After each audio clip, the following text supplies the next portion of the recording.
Alors justement, est-ce qu'on a une idée sur ces 2043 enfants à la rue? Ça, c'était juste avant la rentrée, parce que le chiffre a clairement évolué entre-temps. Est-ce qu'on sait quelle est la proportion d'enfants qui vont à l'école? Ou c'est dur à savoir ça? C'est difficile à savoir, en Mmh. effet.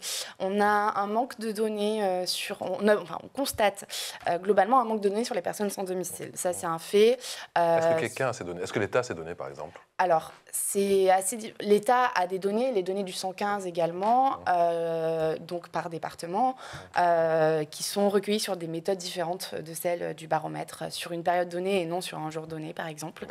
L'INSEE, l'Institut des statistiques, fait également des enquêtes sur les personnes sans domicile, sauf que la dernière enquête date de 2012. D'accord. La prochaine sera publiée en 2026. Je vous laisse imaginer le manque de réactivité de cette enquête vis-à-vis de l'évolution du sans-abrisme.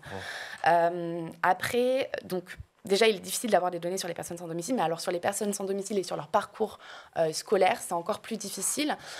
Et plus globalement, on observe quand même des difficultés à obtenir des données sur les enfants qui ne sont pas scolarisés, qui sont en dehors de l'école.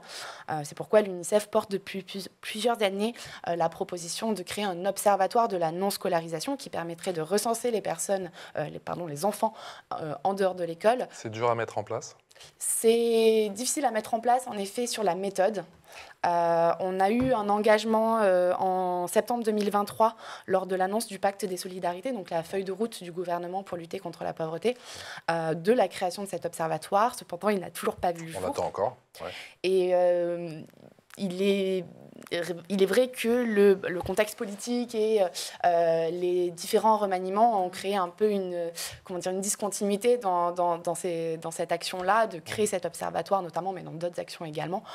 Donc voilà, on attend encore cet observatoire de la non-scolarisation. On ne sait pas encore combien de personnes, combien d'enfants sont en dehors de l'école.